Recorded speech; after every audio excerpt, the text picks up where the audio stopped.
এই যে দেখেন আমি আজকে কি সুন্দর ফুলকো ফুলকো বান বানিয়ে নিলাম। ভিতরে চিকেন আলু দিয়ে এখানে 1 কাপের মতন পেঁয়াজ দিয়ে দিচ্ছি কিছু তেলের মধ্যে। তেলটা পরিমাণ মতো দিবেন, বেশি তেল দেওয়া লাগে না।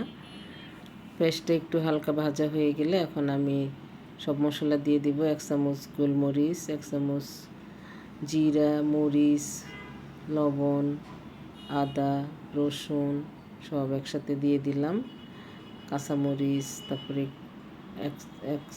এক টেবিল চামচের মতন গাজর,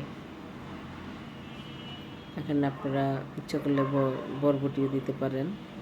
1 চামচ সয়া সস দিলাম, 4 চামচের 1 চামচ টমেটো সস দিয়ে দিলাম। এগুলোকে ভালো করে কষিয়ে নিব। একটু কষিয়ে নিয়ে তারপরে একটু চিনি দিয়ে দিলাম 1 চামচ। তো এখানে আমি চিকেনটা আগে আলু আর চিকেন একসাথে একটু আদা দিয়ে লবণ দিয়ে সিদ্ধ করে রেখে দিয়েছিলাম, সেটা এখন এখানে দিয়ে দিলাম ভালো করে ভাজা। এই যে কেমন ভাজা হয়ে গেছে। এখন আমি একটু ময়দা দিয়ে দিলাম 1 চামচের মতন গুলিয়ে।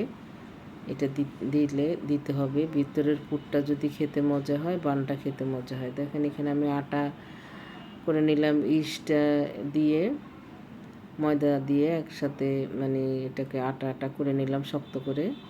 এটাকে আমি 20 মিনিটের জন্য রেস্টে রেখে দিলে এখন ফুলে এটা একদম ইয়ের মতন হয়ে যাবে।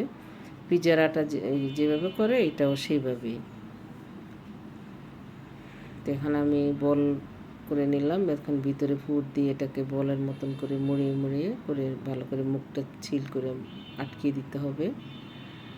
তো এইভাবে সবগুলো করে নিব, নিয়ে তেলে দিয়ে দিব। তো বানটা সবাই পছন্দ করে, সবাই বড় ছোট সবাই পছন্দ করে। বাচ্চাদের টিফিনে দেওয়া যায়, মেহমান আসলে বিকেলের নাস্তায়। তো ভাজা শেষ। এখন দেখেন কি সুন্দর ফুলকপিছে। এখন সবাই টেবিলে বসে আছে খাওয়ার অপেক্ষায় কখন ঠান্ডা হবে। এই যে দেখেন কি সুন্দর, মাশাআল্লাহ, খেতে অনেক সুস্বাদু হয়েছে। সবাই ভালো থাকবেন। আল্লাহ হাফেজ।